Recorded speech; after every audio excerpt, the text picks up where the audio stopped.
राम नारायण राम। आज आपण धर्माबद्दल चर्चा करूया की तो आहे तरी काय। धर्माचा पहिला अर्थ म्हणजे कर्म। कर्मच धर्म असतो। प्रत्येक कर्म विवेकाधीन असावे लागते। अंतरात्म्याचे जे निर्देश आहे ते आपल्याला सांगतात, मार्गदर्शन करतात, त्यानुसार चालणे म्हणजेच धर्म। पृथ्वीवर सर्वात मोठी समस्या अशी आहे की समाजातील मानवाने बनवलेला धर्म आपल्या समाजाचे शोषण करतो। या धर्माची ऐकण्यामुळे मानव भटतो। सर्वात महत्त्वाची गोष्ट म्हणजे धर्म तर आपण घेऊनच जन्म घेतला आहे, मग आपल्याला पृथ्वीवरील धर्म का अनुसरण करायचा आहे? त्याने आपल्याला जन्म दिला, त्याच्यामुळे आपले शरीर जिवंत आहे। त्याने तर धर्म आधीच आपल्या सोबत पाठवले आहे, मग पृथ्वीवर येऊन आपण वेगळा धर्म का निर्माण करतो? आपले शरीर पंचभूत आणि धर्माने बनलेले आहे, हे आपण का विचार करत नाही? आपण स्वतःच्या शत्रू बनलेले आहोत, हे असू नये म्हणून चैतन्याच्या गोष्टींवर लक्ष देणे आवश्यक आहे। प्रत्येक वेळेस मी हेच सांगतो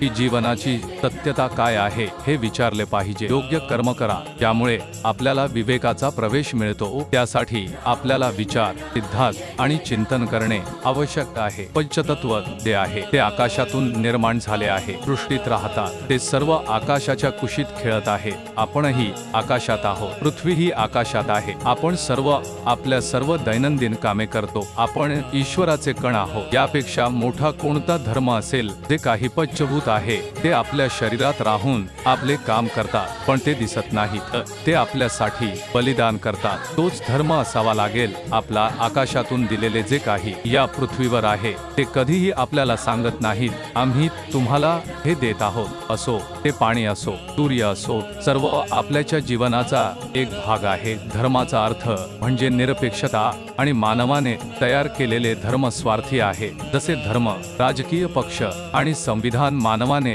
तयार केलेले आहे, हे तिघेही आपले सर्वनाश करीत आहेत। समाज बर्बाद होत आहे, याची कारणे अशी आहेत की आपण प्रत्येक गोष्टीवर आपला मालकी हक्क समजतो आणि मग आपण एकमेकांमध्ये हक्कांवर भांडतो। पृथ्वी, आकाश हे मालक आहेत, पण ते कधीही सांगत नाहीत। मग आपण का ओरडतो की हे आमचे आहे, हे आमचे आहे? सर्व समाप्त करणे आवश्यक आहे। सर्वांनी एकतेने एकत्र राहणे आवश्यक आहे। कोणताही वेगळा धर्म नाही, नाहीतर कोणतीही वेगळी भाषा नाही। मग आपण एक मोठा कुटुंब बनू। फक्त विचार करण्याची गोष्ट आहे की खरी समस्या काय आहे। जेव्हा आपण कोणत्याही डॉक्टरकडे आजाराबाबत जातो तेव्हा तो कारण शोधतो, तसाच आपल्याला सुद्धा हे समजून घेणे आवश्यक आहे की या सर्वांचं कारण काय आहे की लोक असे बनले आहे। मग त्यांना ते मुळापासून संपवणे आवश्यक आहे। संविधानामुळे कोणाला फायदा आहे? फक्त राजकीय पक्षाला, सामान्य माणसाला यामुळे काय फायदा होतो? काहीही नाही। आपल्याला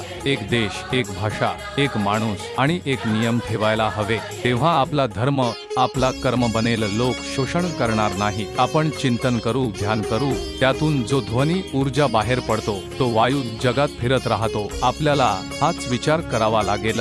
चांगले काम करणे आवश्यक आहे। सर्व लोकांनी असेच विचार करणे आवश्यक आहे। ज्यांना सर्व भगवान म्हणतात त्यांनी जे चांगले काम केले असेल त्याला सर्वांनी स्वीकारावे, त्याबद्दल सर्वांना सांगावे, त्यांच्या सर्वांवर चिंतन करून समाजाला चांगले बनवावे। आपल्याला नेहमी चांगल्या गोष्टी आत्मसात कराव्यात, त्याच्यातून समाज एक आदर्श आणि चांगला बनेल। त्यामुळे पृथ्वीवरील सर्व लोक एक कुटुंब बनतील आणि सर्व लोक सुखी राहतील।